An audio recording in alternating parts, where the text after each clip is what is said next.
The college basketball experience, Maui Invitational bracket release, and top 10 college basketball MTEs in the year 2024 and 2025 edition of the Sports Gambling Podcast Network is brought to you by Underdog Fantasy. Sign up with the promo code TCESGPN to score up to $1,000 in bonus cash.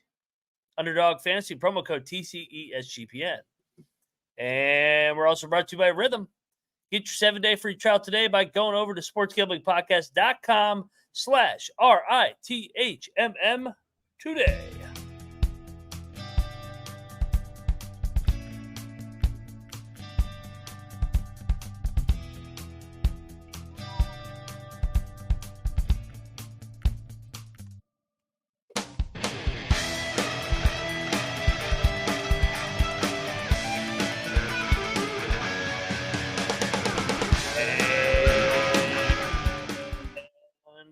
Welcome, everybody, into the college basketball experience. No coaches tour this time. We're talking brackets, man. It's not March Madness. It's August the 20th. Who needs college football when you got college hoops? The Maui Invitational was released, and we're going to talk some other MTEs that probably have slipped by everybody via the social media. Shout out to our guy, Rocco Miller, who's always on top of it. But first, I am Moneyline Mac, a.k.a. the former video coordinator for Bob Huggins and Frank Martin.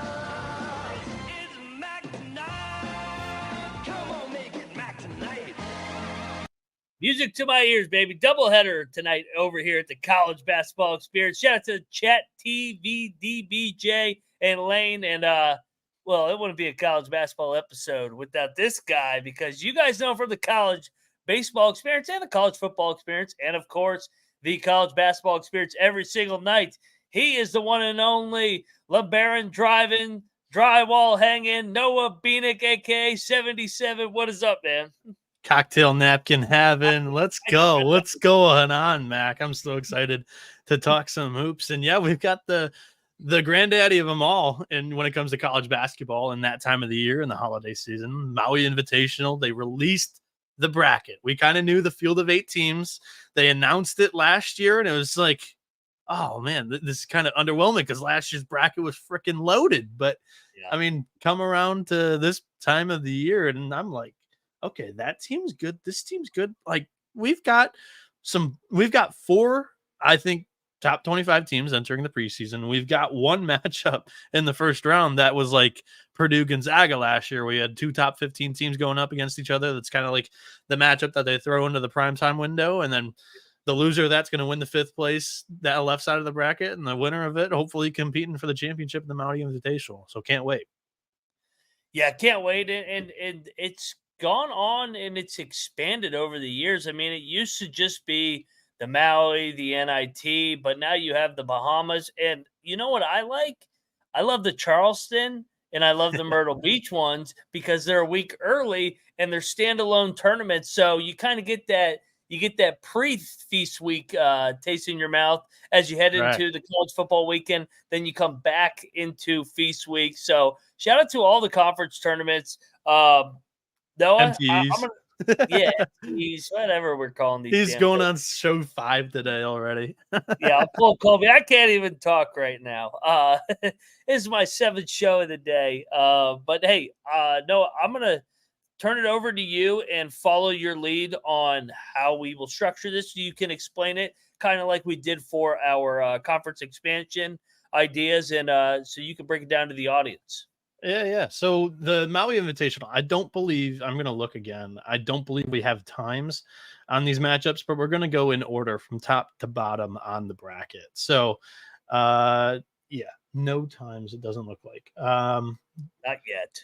They'll be out. Nope. We'll have them soon. So top of the bracket, you have the back-to-back national champions in UConn. I actually, by the way, no new head coaches in this field of 8 teams. All 8 coaches return. That's something that you don't normally get to say when it comes to these MTEs and this day and age of college sports. Dan Hurley, Penny Hardaway from Memphis is at the other side of the scorers table. UConn, it's a new look team, still coming in with the same kind of high expectations as they bring back Alex Caravan. Also, Samson Johnson's projected starter. Hassan Diarra, too. They have Aiden Mahaney, who transferred in from St. Mary's, and Liam McNeely, who's a stud freshman. And then Memphis, some of the notable players here. Tyrese Hunter transfers in from Texas. Colby Rogers in from Wichita State. Dane Danger in from Illinois. And Mac, when I say the name Musa Cisse, what school pops up to your in your head instantly? What's the school of representation for him? For Musa Cisse, I would probably still go to Oklahoma State. So, but he's I don't back know. where his career began, baby, back in Memphis. I know. I still have Oklahoma State, maybe because I was a part of the staff of West Virginia, and just have flashbacks of him beating that shit off the glass and going the other way. So, yeah, it's that's where I think of. But yeah, back at home in Memphis, year 27 of college and year or 28th program he's been a part of. Yeah. So what you think about this matchup instantly here? UConn getting Memphis, not quite like the high major team it is, but they're definitely not a mid major. I wouldn't classify them. But I mean, when it comes to conference status, they are. So Maui throwing UConn a bone, question mark, or is this going to be a tough matchup for the Huskies? Well, I think it'll definitely be a tougher matchup for UConn, because Memphis, if you remember, Memphis has been good in the preseason tournament, and they've been good just overall in November. Last year, they got wins over VCU. They ran Virginia out of the building. And I think that maybe there were too many chefs in the kitchen. They started 15-2. They also beat Texas A&M on the road. They beat Clemson. They beat Arkansas. They beat Michigan. They took Villanova to the title game. So I think that actually this is an opportunity for Memphis to kind of erase the demons of what was February last year, where they kind of just fell apart down the stretch and missed the NCAA tournament despite having all this talent. But I will lean to UConn because I think there's a real big coaching disadvantage here. So it's hard to pick against the Huskies. Although by the time we get to the season, I'll talk myself into fading UConn in the three-peat quest. Shout out to you, UConn. Yeah, we're still in the preseason of all of this. I don't think we're going to be like predicting how each matchup goes, but early pick, I would go with UConn here too. Game number 2. This is kind of like the one that packs a punch least for me. And it kind of looks like Maui threw UConn a bone when it comes to just bracket setup, because game 2, I think is going to be like the easier matchup for whoever wins that first match. You got Michigan State, coached by, of course, Tom Izzo, going back to Maui here, and also Colorado. I mean, is Colorado that much better than a Chaminade input here, right? Like, can we not get Chaminade in the Maui Invitational? Yeah. They lost 3 draft picks.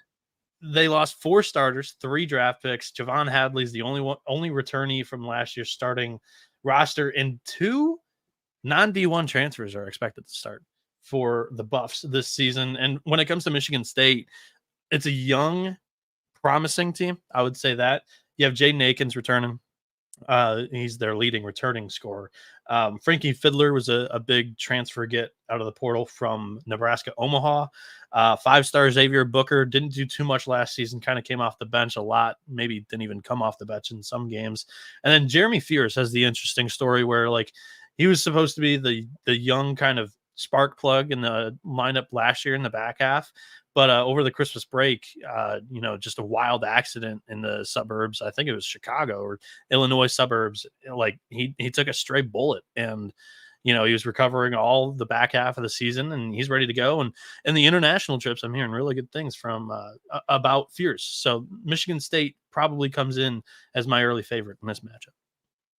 Yeah, but I will say for Colorado, well, they're a Big 12 team, so I automatically will back them. You got 2 Big 12 teams in this field. Well, that's why it's the best field automatically by default. But I will say, if you're going to get Tom Izzo, you want to get Tom Izzo in November. That's kind of been the trend over the years. But for Colorado, they're replacing so much. This will only be like their 5th or 6th game. You got to lean to Sparty. I know everybody liked the backcourt over the last couple of years. But I think you've highlighted it. They lost more games than any other backcourt in the Tom Izzo era. So maybe it's a little bit of addition by subtraction. I know that I still like the talent of Walker and Hogard, but I mean, they did lose a bunch of games in that era. So maybe a fresh start where Izzo can get some guys coming in that are hungry, chip on their shoulder, and get off to a fast start and get to the semis. All right, so we've basically got a UConn Michigan State matchup in that semifinal. Are you predicting anything crazy to happen here in this one? They played. I'm trying to remember. I think they played in 22 out in the Bahamas, and Sparty actually won. Give me Sparty here. A little like the unknown Spartans. Everybody thinks because they lost a bunch of seniors. I think it's a little bit addition by subtraction. And sometimes you see this with the older coaches is you get a new group in there that just doesn't know better and they'll just run through a wall for Izzo. So give me Izzo out on the island to get to the final. I want whatever you're smoking. I'm taking the Huskies over these Spartans. And I'm also going to take and I wasn't going to fade UConn. And then the next game, I'm like, I'm fading him. He's already drinking the whiskey. That's talking. And I'm going to end up taking the loser of that top matchup to beat Colorado or Michigan State. I don't think that's a gimme for Michigan State in the first round, let alone I have them winning against UConn in the second. So, yeah, give me Memphis over the loser of that bottom bracket. Before we get to the actual bottom portion of this bracket, the last 4 teams in the Maui Invitational this year, everything in the merch store over at sportsgamblingpodcast.com, everything is off 10% off with the promo code football. I'd recommend getting any of the TCE merch that we've got going on. We're going to drop some more Dundee-isms from that line of merchandise as well before the college football official kickoff this weekend, which, tune into the Sports Gambling Podcast and the college football experience for week 0 picks and all team previews, all 134 of them, and some of your favorite futures if you're looking for conference preview episodes. Underdog Fantasy. Pick'em right now is up to 1,000x your entry. You can win up to that. Or you can play fantasy football the right way with Best Ball. Best Ball Mania is live with $15 million in prizes, and you can now use specials and boosts in all of their flexed entries in their Pick'em platform too. So go over there, sign up today with the promo code TCESGP on the top left corner of your screen right now, and you can get a special first pick in your pick'em entry plus a first time deposit offer up to $1,000 in bonus cash. UnderdogFantasy.com, promo code TCESGPN. Circa Sports is back with Circa Survivor and Circa Millions, giving away $16 million in guaranteed prizes. Imagine the regret that you'll feel in your Survivor pool if you go far in your Survivor pool but didn't enter Circa Survivor with, how much? 16 million, I think, is their Survivor this year. If you don't have a trip booked in Las Vegas, go this weekend. It's Ultimate Contest weekend. Hang out with Ryan and Sean and enjoy some of the bar events at the greatest sportsbook in the world. Use promo code SGP15 to save 15% off your hotel room for this weekend. Sign up in person at Circa Sports today for the contests between now and September 7th, the kickoff of the NFL season. Use a proxy to play from anywhere. We sign up in person at Circa Sports between now and September 7th. You can use a proxy to play from anywhere. We even have a deal with a proxy. Go to proxy.footballcontest.com to save you $50 with promo code SGP and earn a free hat. Okay, we're back here on the college basketball experience, talking Maui Invitational Field. We're talking the bottom portion of this bracket now, where it starts off on an absolute banger. Going to be in the primetime window, I assume. It's going to be Auburn, Iowa State. Again, 2 of the biggest names in coaching right now. A lot of the coaching legends have kind of left. These two, Bruce Pearl and TJ Otzelberger, have kind of made a big name for themselves with their recent jobs here at these current stops. Currently for Auburn, this is what the roster looks like. You have Johni Broome, one of the bigger names in the sport, returning for this season. But JP Pegues comes in from Furman, transfer in. Also Denver Jones, who was a guard on this team last year, and Chad Baker. For Iowa State, it's a lot of the same from last year. They've got Taman Lipsey, Milan Momcilovic, Keshawn Gilbert, and then Joshua Johnson transferring into the Iowa State Cyclone front court from St. Mary's. He could be a nice piece for Otz in this, squad, kind of a team that, they don't really have that star, but all 5 contribute in big ways. They had like 4 double-digit scores last year. Mac, I have a feeling where you're just going to go with the Big 12 bias in this matchup, but kind of what's your thoughts when you saw this one come across your screen this morning?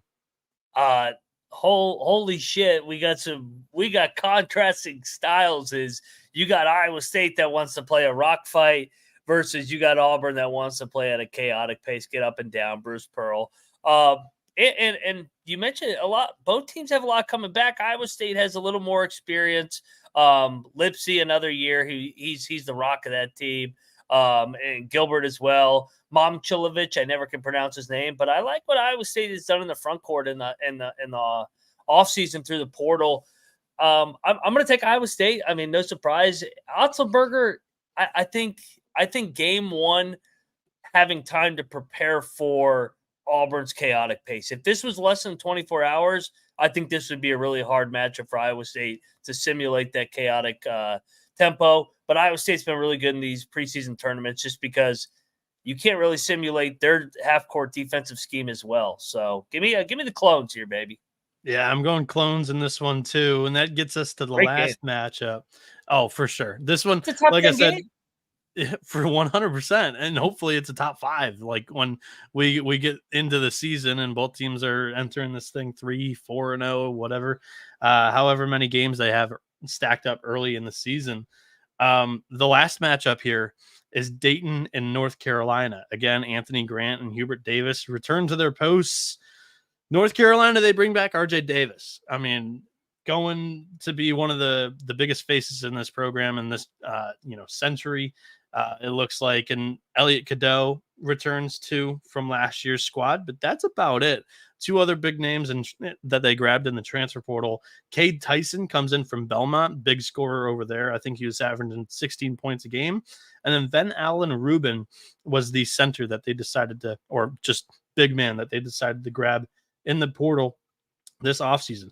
Dayton, though, this when you talked about early on of the show of MTEs or transfer portal moves that kind of flew under the radar, some of the Dayton grabs flew under my radar. And I'm also covering college baseball, and that's the heat of college baseball season when all the transfer portal madness is going down in basketball. I mean, first off, they're bringing back Malachi Smith. They also have Enoch Cheats, and Nate Santos was a big breakout player for them last year. But 2 big transfer portal gets here. Zed Key from Ohio State. Let me know what Zed Key I'm getting, though. Like whether it's the first 2 years of Zed Key or the last 2 here that we've seen at Ohio State. He kind of goes in-state transfer from the Buckeyes to the Flyers. But the big one is Posh Alexander. If he can stay healthy, if Malachi Smith stays healthy, if Zed Key stays healthy, if Nate Santos stays healthy, it feels like a lot of these guys have health concerns each and every season. But this is a team that I think can make a little bit of noise in Maui this year. This is the upset that I'm going to predict. I like the Flyers of the Tar Heels in game 1, Mac. I think I may agree with you here. I actually I'll be different. I'll take Carolina, but this is a scary game, and we've seen Dayton be the monster slayer in these tournaments. I mean, they beat Kansas in Florida. That's true. A couple years ago. They beat St. John's last year. They've taken their cracks at everybody, and they've beaten the best of the best. And if I remember correctly, last time they were in Maui, they went all the way to the final and almost beat that Kansas team with Azubuike, who was number 1 in the country. That's kind of the intro game of Obi Toppin. Give me Carolina barely, just because I think the experience of RJ Davis will get by. But Auburn, now this is the fascinating thing about the preseason tournaments. Auburn better not be feeling sorry for themselves or Iowa State if they lose that game. Yeah. And then you got to play a really good Dayton team, because last thing you want to do in this tournament, like you want to win the tournament, but you definitely want to go 2-1. That's the goal. Get out of there 2-1 in a quality field like this. So I'll take Carolina, even though I'll be rooting for Dayton. I can tell you that. 100%. And the soft rims tend to, favor or allow the mid-majors to stay in some of these games, and a lot of high scoring affairs as we are moving back to, the old gym. Last year, I can't remember off the top of my head. I didn't look this up prior to the show. It was in Hawaii. It was in Honolulu. It was not in Maui, but so I've got personally, I have Iowa State and Dayton playing in the winner side of the bracket. I'm going to go with the Cyclones in that matchup, and then how about you? You have Iowa State and North Carolina. A rematch of the Phil Knight tournament 2 years ago where they Yes. beat Carolina at number 1. I think they're going to get them again. I think short term or short rest, this is where coaching really matters. Give me Otzelberger over Hubert Davis all day. And I just like the toughness of that group. I think toughness and physicality bothers Carolina. Give me the Clones and Sparty in the finals. Let's go. And then the left side of the bracket, that is a wild final. That final. The left side of the bracket here, I've got Auburn and North Carolina facing off against each other. And I like Auburn. I think they're definitely going to have their way down low against this Carolina team. And I think those guards might be able to. I think Denver Jones might be able to, have his own and be able to contain Davis. And we'll see what that backcourt is made out of from Auburn. I mean, last year I had some questions on the backcourt, and they played pretty well despite it. I'm going to go with Auburn over North Carolina in this one. How about you? You have Dayton and Auburn. Yeah, give me Dayton. Give me Dayton to pull off the upset here. Auburn feeling a little bit sorry for themselves. Maybe it's a really physical game against Iowa State, and they're a little beat up coming into this game. So give me Dayton to pull the upset here and send Auburn to 0-2 in Maui. Awesome. And so what's your game? So what's your fifth place game? Who do you have on the left side of the bracket? Who is it? Colorado and Memphis. Man, as much as I want to give Colorado, I think Colorado is by far the worst team in this. Yeah, I think Memphis. so too. I'll take Memphis too. And so you have Memphis against Dayton, and who do you have winning that one? A classic Dayton Flyer, get out of a great tournament, 2-1. Give me the Flyers to finish fifth place. Yeah, and then so I've got Auburn, and I think I got Memphis too. I'm going to go with Memphis in that. I think you called it at the beginning. Memphis had a pretty good showing in the Bahamas last year. I think they have a shot to go 2-1 in the losers bracket here. The seventh place game, I had Colorado and North Carolina. I'm going to go with North Carolina in that one. You had Auburn. You had Auburn and Colorado, and you're going to go with Auburn over Colorado? Auburn. As much as go Colorado, but Auburn, yeah. And then, so third place game, I've got Michigan State and I've got Dayton, and I'm going to go Dayton over Sparty. Dayton over Sparty. So you got Dayton win two games as well. We both like this Dayton.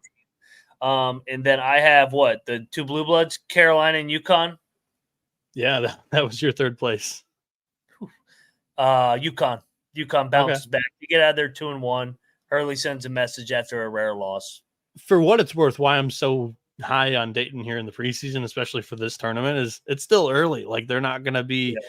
I mean, Malachi Smith did get hurt in the first week of the season last year, or maybe that was 2 years ago. They lost their star point guard in the first week, one of the last two seasons. So you can never say never, but I think this Dayton team is going to be healthy come Maui.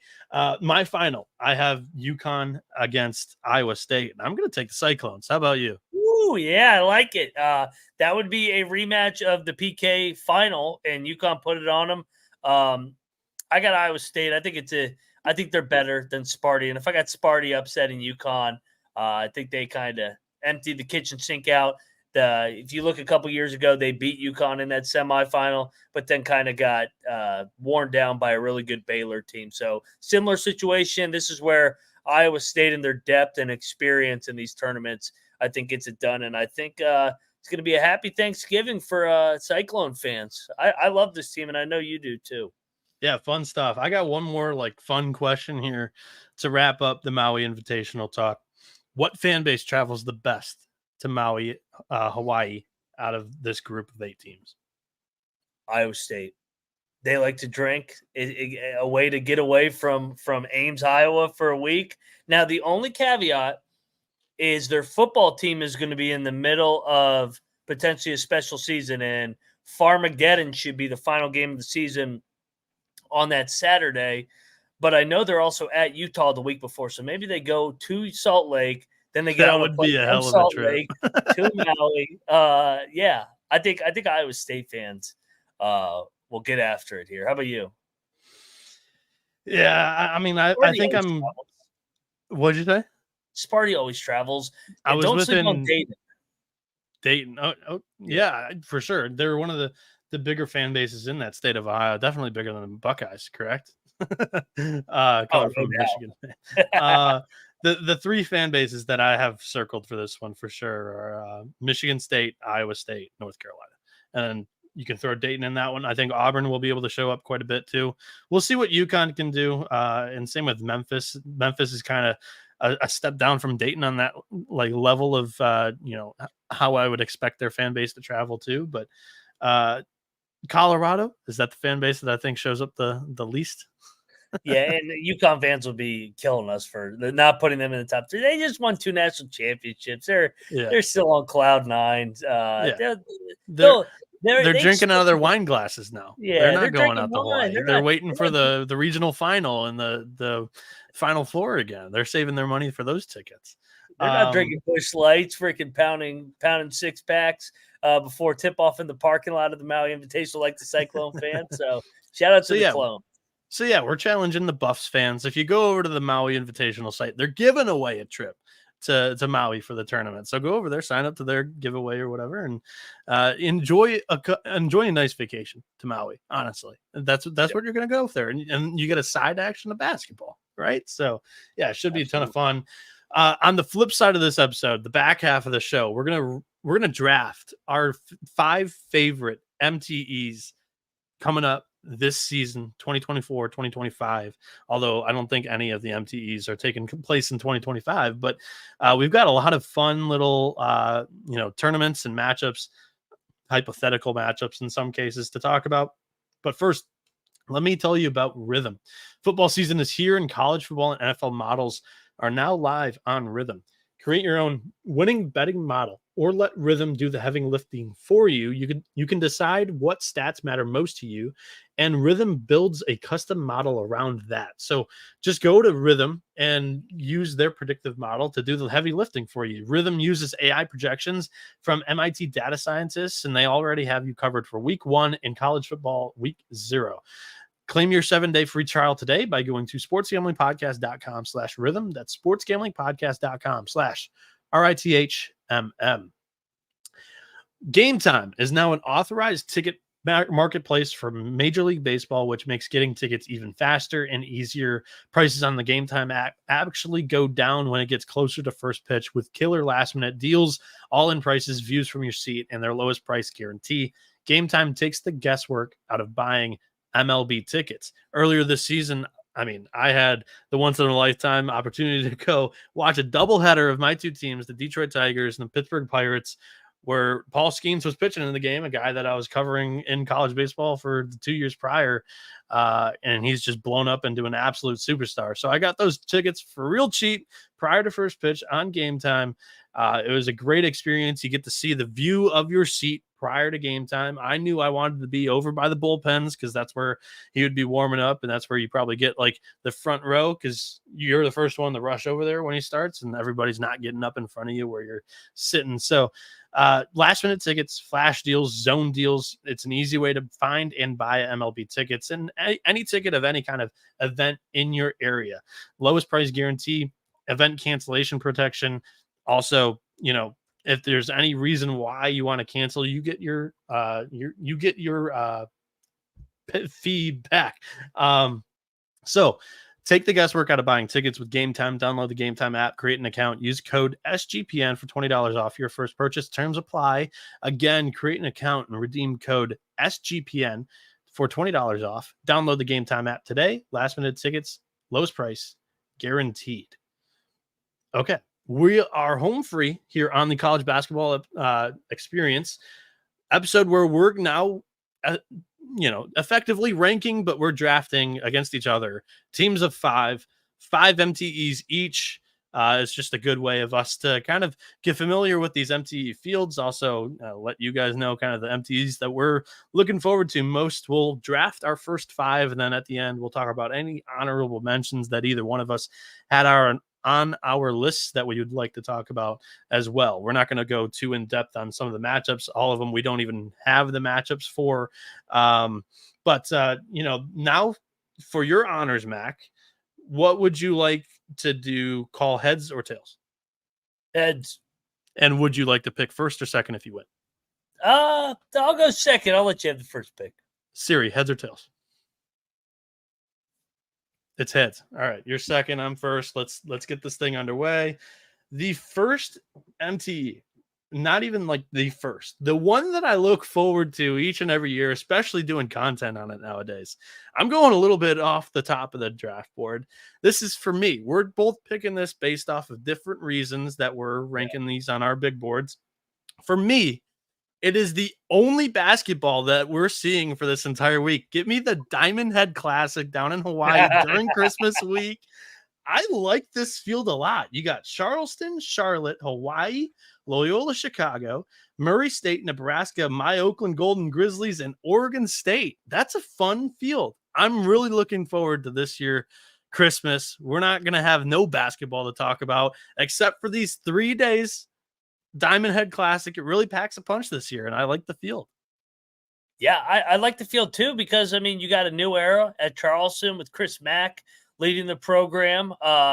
You also got Loyola Chicago, who bounced back last year. You got really good mid-major brands. I mean, Murray State as well. I know they were down as well. Oakland coming off the historical year with Greg Campy. And then Hawaii. It's always great having Hawaii as the home team as well. Oregon State. I mean, they're kind of looking to get their identity back involved. The Bees representing WCC. Yeah, how can you forget about what the mayor was able to do last year at Nebraska, get them to the dance for the first time in over a decade? And I almost let somebody out. Aaron Fern at Charlotte, he was the interim coach last year. They win 20 games. He gets an extension. So this is a quality field. I like the difference in the pick here, Noah. Thank you. I mean, I don't know if I like you saying the difference of the pick. This is my number one. This is the top of my board. It's not different. This is the best. It's going to be the only college basketball we have during the week. That to me, I value more than anything. Mac, you're on the board for number 2 overall pick, and let's do snake. So you get 2 and 3 here. Okay.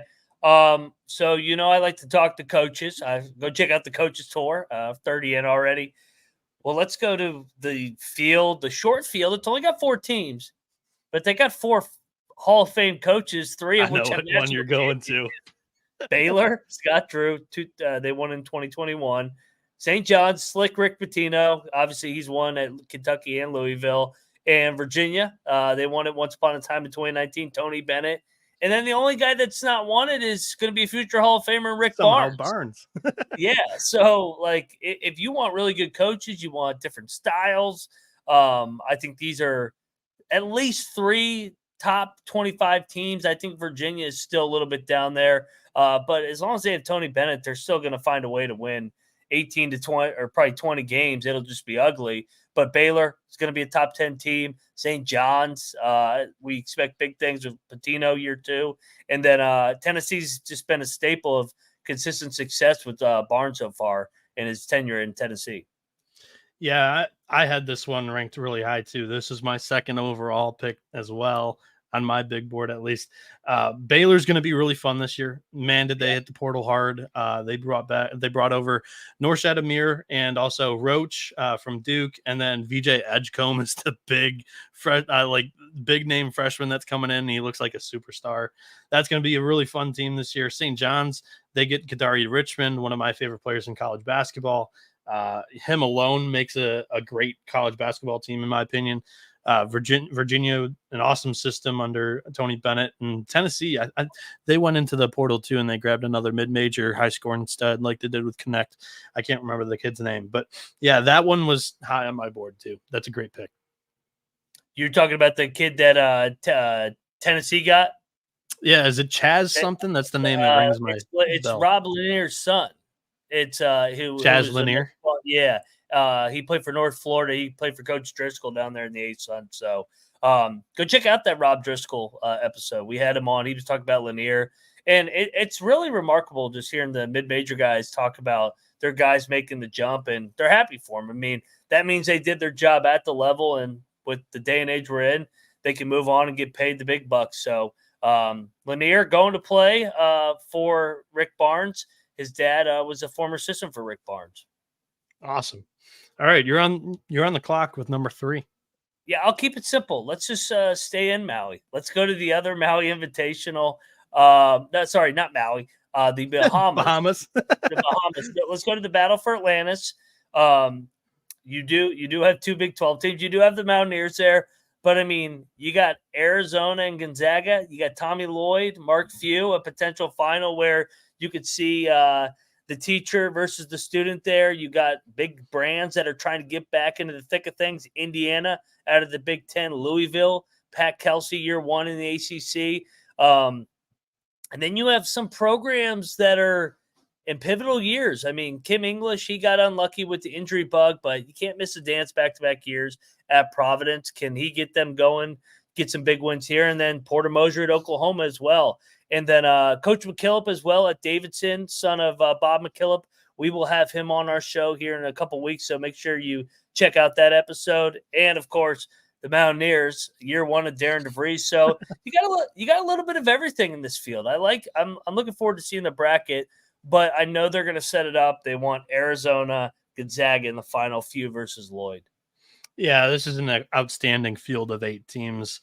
This was number 3 on my big board as well, Battle for Atlantis. It's got the name, it's got the history. Like, it's one of those big tournaments that you look forward to each and every year, and the field's not going to disappoint for sure. You got plenty of storylines here.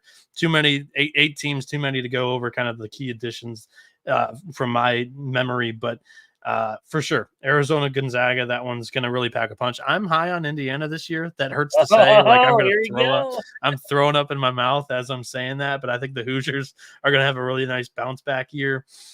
So yeah, this one's very fun. Louisville in year 1 of Charleston head coach. I cannot. Pat Kelsey. Pat Kelsey. Yeah. I love Pat Kelsey, but yeah, that one was one that was very high on my board.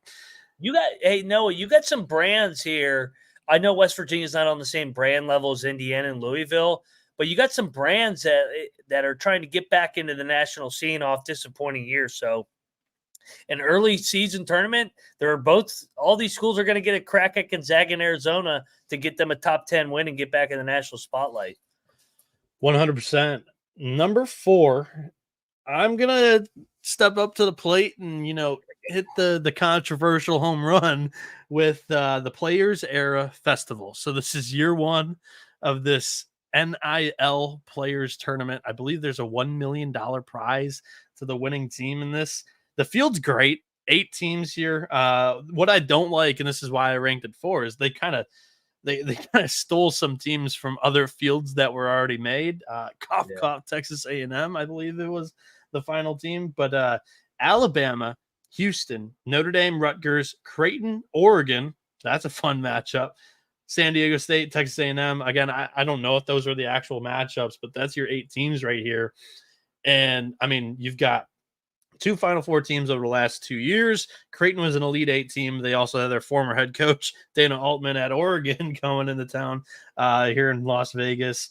Texas A&M is a fun team. Rutgers has 2 5-star freshmen, 2 of the top 3 recruits in the class this year. And then Notre Dame's a team that I'm going to keep an eye on this year. So Players Era Festival. Mac, what's your thoughts on this whole event, spurning up some conversation the first year of its edition? Yeah, and this should be a side note. These are in separate brackets. There's the Impact MTE and the Power MTE. So is this going to be round robin, I believe?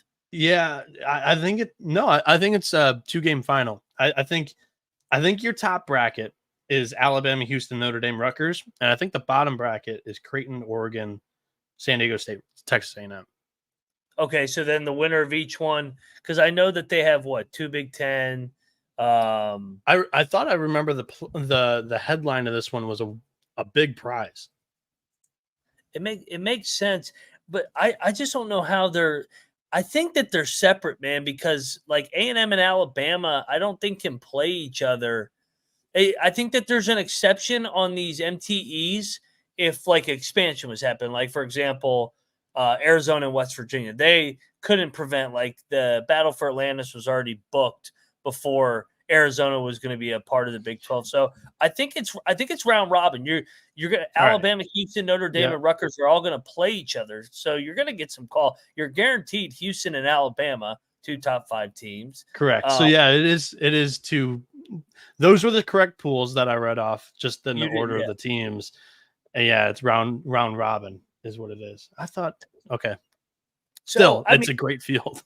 Well, hey, from a video coordinator standpoint, this is good because you know your 3 opponents. You're not preparing for 7 opponents in 3 days, and you're not playing 5 of the goddamn teams that you prepare for. So I'm sure that's a lifesaver.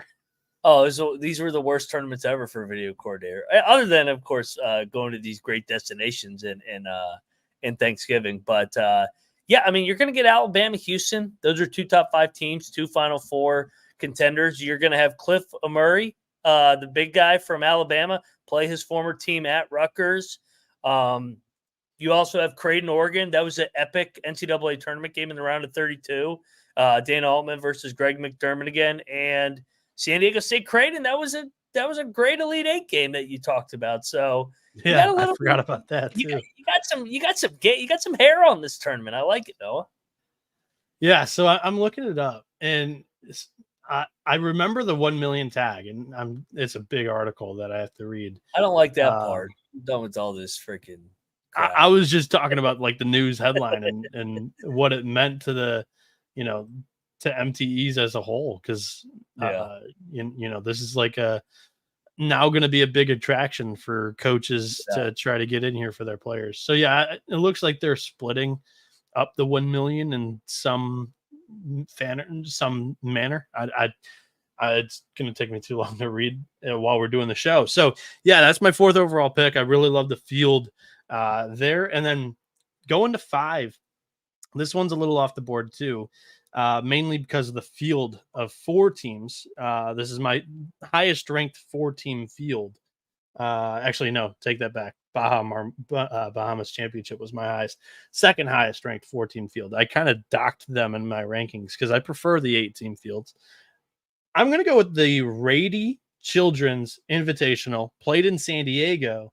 The 4 teams here: BYU, Ole Miss, NC State, Purdue. First off, you're getting the NC State Purdue matchup, the Final Four rematch, but also Purdue BYU with Cannon Catching is the big name freshman that I don't know what happened between him and Matt Painter, but after that conversation, he books it to Overtime Elite, former head coach at BYU. So, I mean, this one's going to have a ton of storylines. And the team that I haven't mentioned yet for a headline is Ole Miss, coached by Chris Beard. And that one's going to be fun, set up for a couple of games as well. So give me this one in San Diego, this MTE, BYU, Ole Miss, NC State, Purdue.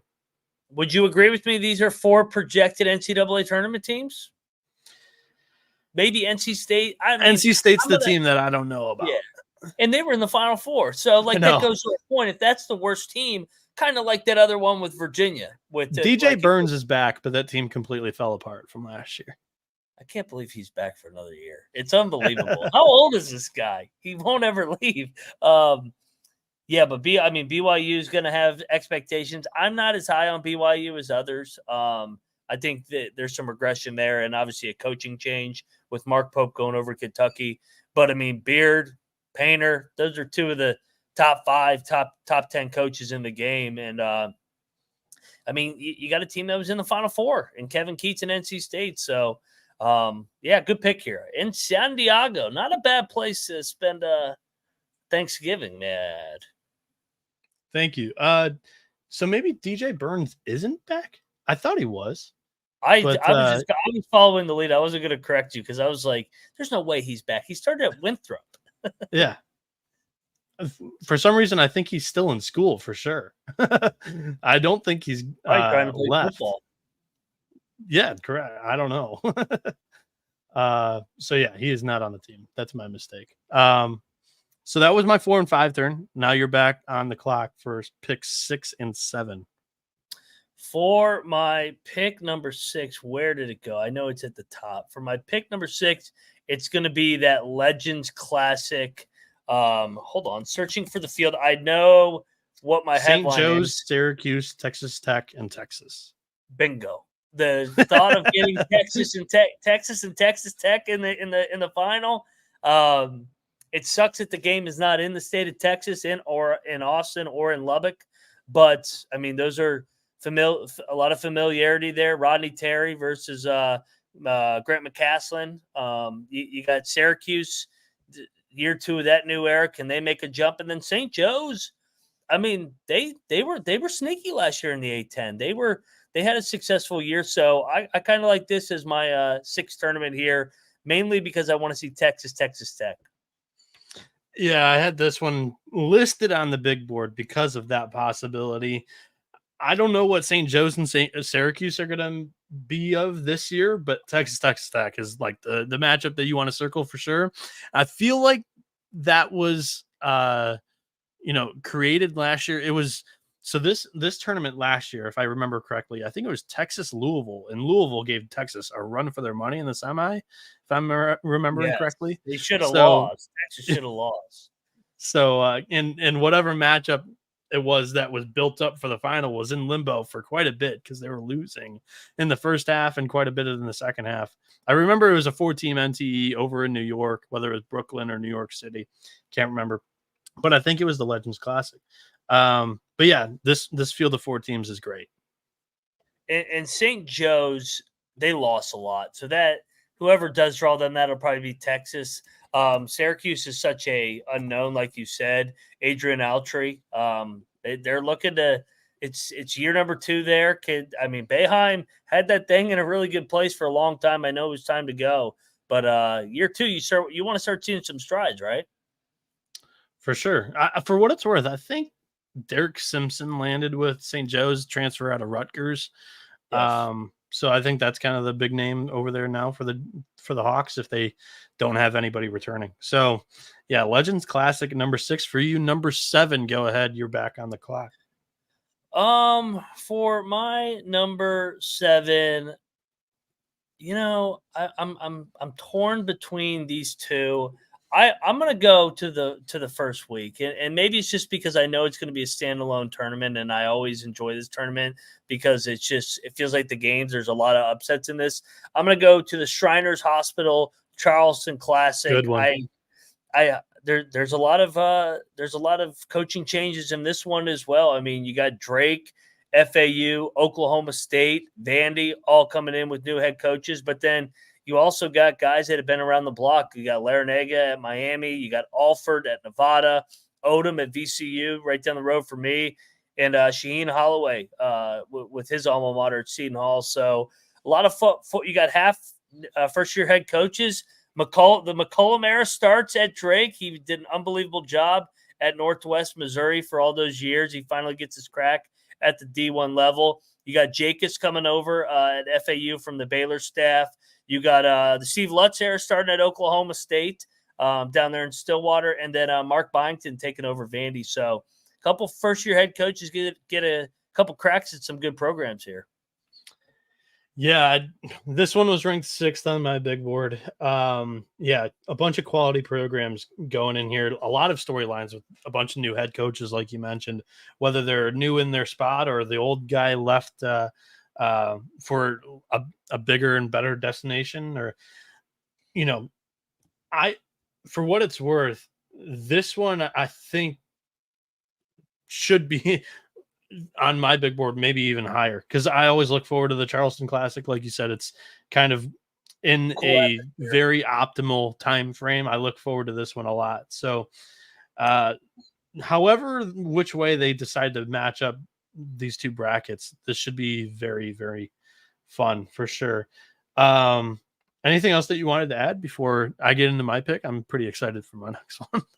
No, not much. I'm trying to see. They usually try and map it out. Who maybe I would imagine they probably want Miami, OK State in a perfect world in the final.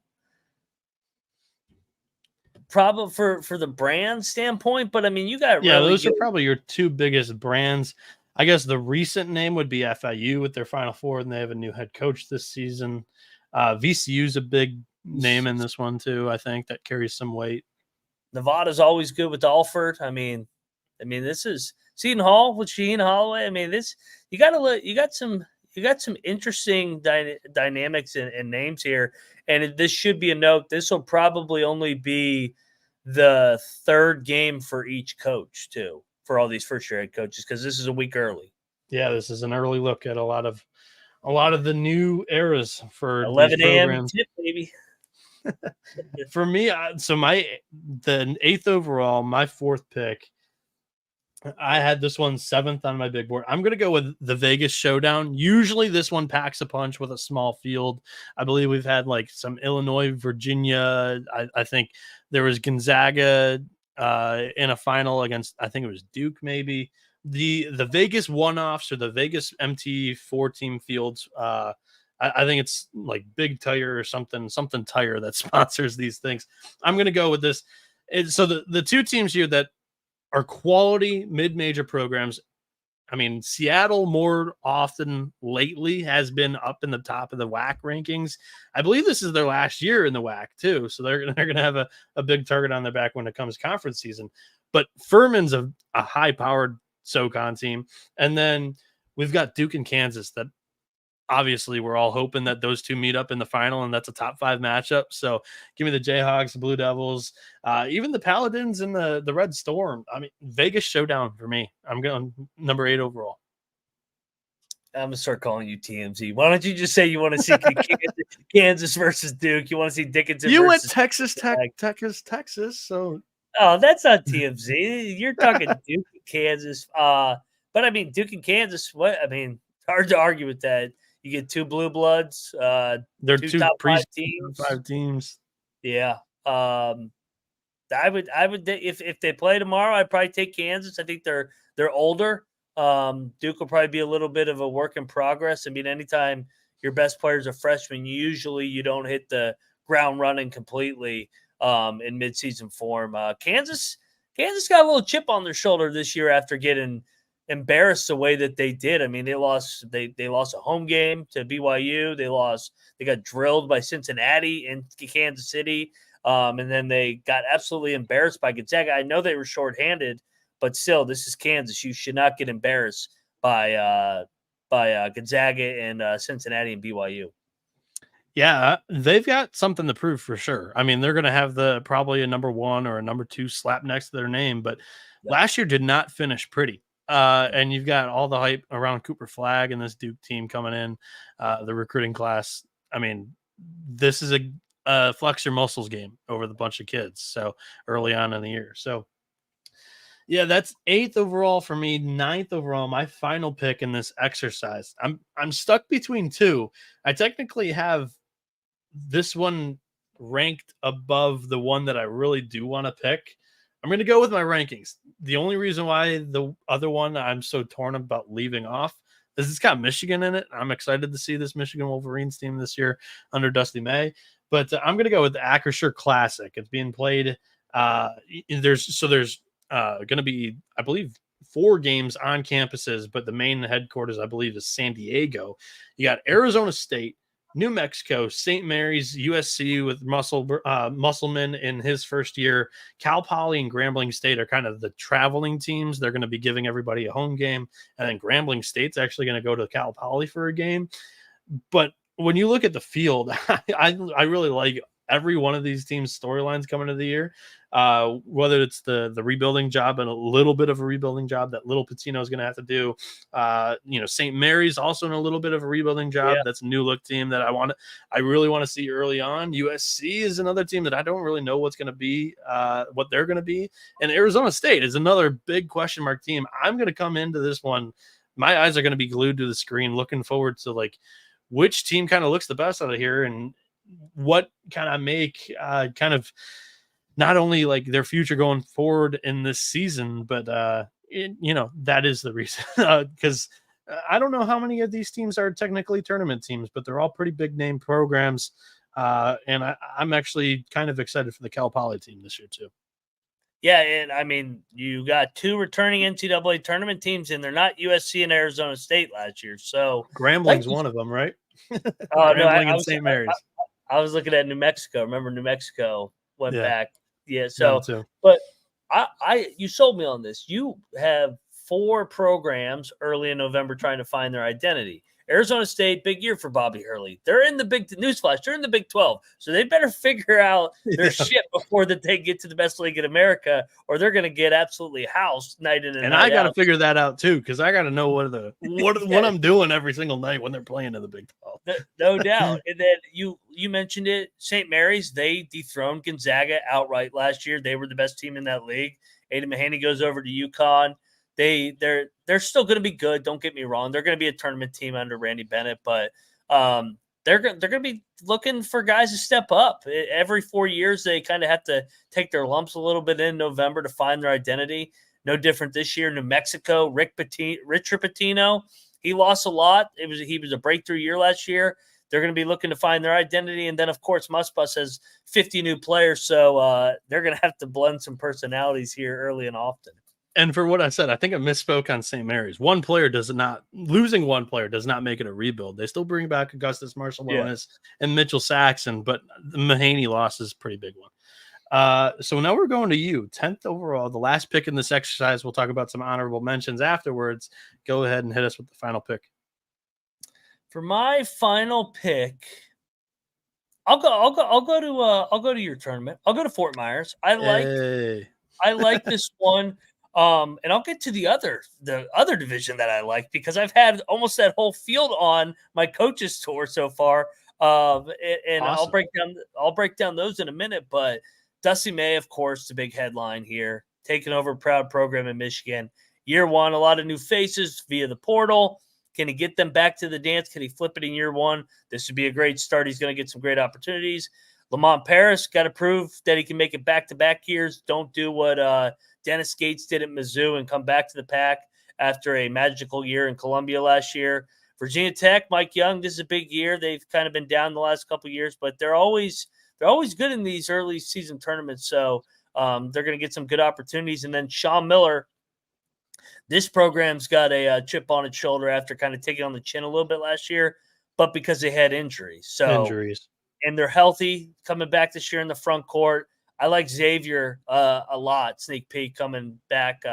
John Miller can just flat out coach. And then you go to the lower division, Jacksonville, Jordan Mincy.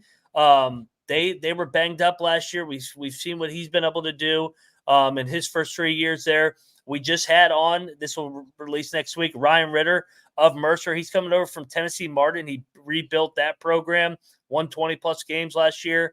New coach there. He was good at Bethune-Cookman, Daytona State as well. Miami of Ohio, Travis Steele. We had him on Friday. This is year 3. They've been building every year. They've gotten a little bit better. Can they make a statement and get 2 wins here? And then, of course, my Siena Saints, baby. Jerry McNamara is taking over this program. Yeah, bracket 2.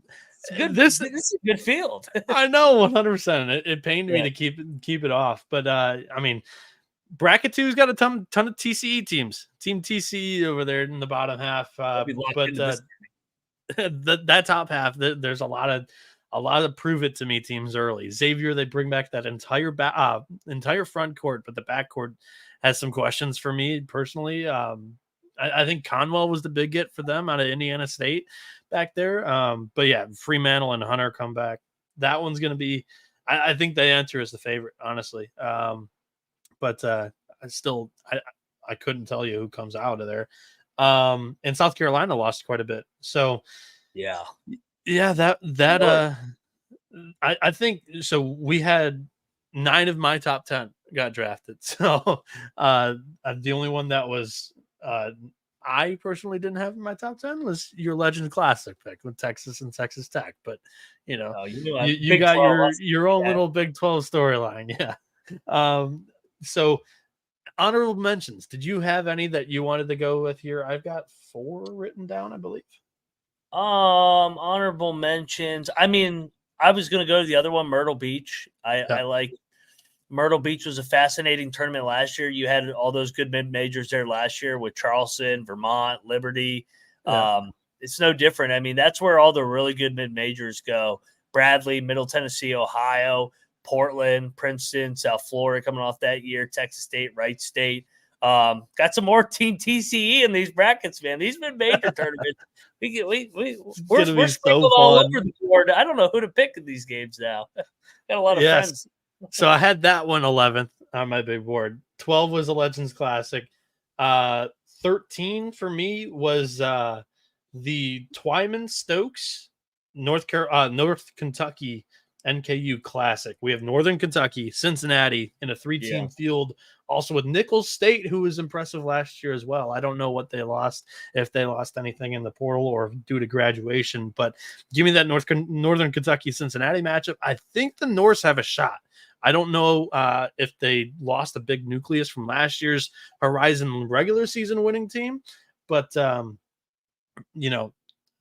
looking forward to this one. And then I might have gotten regular season winning. I might have confused baseball with basketball there with the Norse. Cream City Challenge was the other one that I had circled here.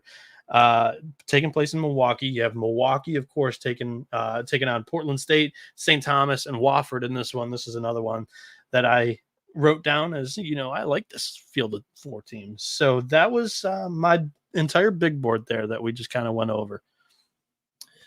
I love it. And I do want to highlight just some of the mid-majors that are hosting MTEs. And I think that's a signal if you're wondering which programs got the resources, which ones have money.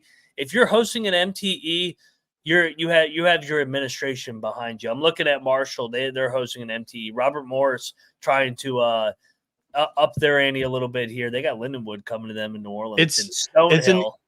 It's an easy way. I remember listening to a podcast. I can't remember, but it's an easy way for a lot of the smaller schools to get games against each other, against teams that they normally don't face. During Feast Week, get some teams together in one area and then just play a round robin against each other. It doesn't matter where you're at. It doesn't have to be a destination location. Like Moon Township, Pennsylvania is not a place that I'm circling every day to go to, but it's close enough to Pittsburgh. And just get some teams together and play some games. And I've been talking with a lot of coaches on this. A lot of them are struggling to get buy games, because if you have success at a High Point or App State, nobody wants to buy you, because it's like, man, I don't want to buy these guys, even though I argue that you should buy those teams, because I think it helps you in March. Because if you're going to be a 5 or 6 seed or 4 seed come March, you're going to have to play somebody from the MAC, from the Sun Belt, from the Horizon. That's going to be really good. And you got to be able to get used to playing against teams that are undersized and can spread you out in well-coached teams. But other teams that are hosting, Stephen F. Austin, Akron. There was another one that caught my eye. UMBC, Texas A&M, Corpus Christi, Northwestern State. My guy Rick Cabrera down there. They're trying to make a big jump here. Buffalo, of course, and there was one more, maybe it's St. Louis. So while you're looking, I'll add to your quality of schedule kind of argument right here near me. Michigan State did not have the greatest year last year, but they scheduled very, very tough in the non-conference. Like they were out the gates, they had James Madison right away, took an L to them. They go to the West Coast and they take an L to Arizona. Like they challenged themselves. They looked rough early in the first 2 months of the year, but they got rewarded for it when it was come nut cutting time during the NCAA tournament selection. So they got a 10 seed, I believe, and I was nowhere near them having 10. I had them around like 11 or 12. So and FAU schedule. Yeah, that saved their ass. They would have been out. They would have been. They took advantage of the Final Four year. They grabbed a bunch of the big major schools that wanted the smoke, or they went into a couple of the MTEs that wanted the FAU name, and I think they went to Barstool and some place on the West for an MTE. But yeah, you got to take advantage of it when you do get the chance. Yeah, it was Vegas. It was Vegas, Arizona. I found the other two I highlighted. Samford coming off that magical year, Bucky Ball down there, and then my guy Brooks Savage at ETSU, the Buccaneers. They They played Sanford in the final. They're hosting. This is a good one. They got Queens and Upstate coming to them. So All right. potential Queens ETSU game. I'm liking these MTEs, man. Yeah, I loved this exercise going through. Shout out to Mid Major Madness. They had an entire list. It was easy for me to kind of just look at and kind of pick apart some of the ones that were my favorites. And they did great work, and they've been doing work throughout the off season on their website.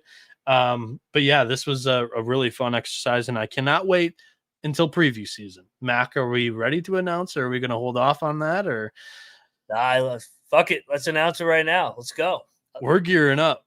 Labor Day, right after it, we're jumping in the preview season. We're not waiting until the middle of September like we have in the past. We're going right after the holiday. So let's go. Yeah, absolutely. Because last year we were too crammed. We want to be able to give you guys time to be able to listen to the episodes and not jam 10 in the last week. So we'll spread them out. We got 31 leagues. 31. I think we lost the Pac-12, right? So, yeah, and by the way, we're also going to keep having on the coaches tour throughout the fall as well. So you're going to get plenty of content on the college basketball experience front, and we got some other things gearing up for in season that you guys are really, really going to like. I can guarantee you that, especially for the crowd that loves games, baby, loves ball. Awesome. Yeah. So I think you're right. I think we got 32. And 32 is the first number you said, and I subtracted one instinctively. But yeah, we've got 32 conferences. You were correct on that. And yeah, I think that's going to wrap up today's show. I think that was everything that we wanted to talk about. This was a fun one. And hopefully it should hold everybody over until that Labor Day landmark. And check out the summer school coaches tour that Mac's been doing. I mean, his goal is to reach 50. I mean, where are we at right now, Mac? Where are you at right now? We hit 30 by the end of the week, so we're gonna shatter 50. Knock on wood. Yeah, awesome. New goal. 68. I want 68 coaches. We're gonna make our own tournament field. We're gonna make our own bracket, baby. Tomorrow is Coach Sender off of Kent State, baby. So let's go Kent State. I'm looking forward to it. Love my Mac, and I love you, Mac. Like, you're doing great work. You're doing great work. And the college football experience is doing great work, and they've done great work all throughout their preseason. And I mean, since since May, they've been previewing teams, 134 team preview. Get those in before week 0, before week 1. And Colby's doing a week 0 picks pod tonight on Sports Gambling Podcast. Also, there will be one on the college football experience for you to check out as well. Daily shows, weekly picks episodes here on the College Football Experience and Sports Gambling Podcast Network. Mac, go ahead and send us out if you want. Yeah, go check out all those platforms. We all come together as one on youtube.com/college experience. That's all I got. We'll be back tomorrow with Coach Sender off of the Kent State Golden Flashes. Go check out the College Football Experience. They're going live right now, so go check out the end of the Miami, Ohio Maction, baby. He is at Noah B77, aka Noah Bieniek. I'm at Moneyline_Mac. We are the College Basketball Experience. You better start thinking about yours. And we are out of here.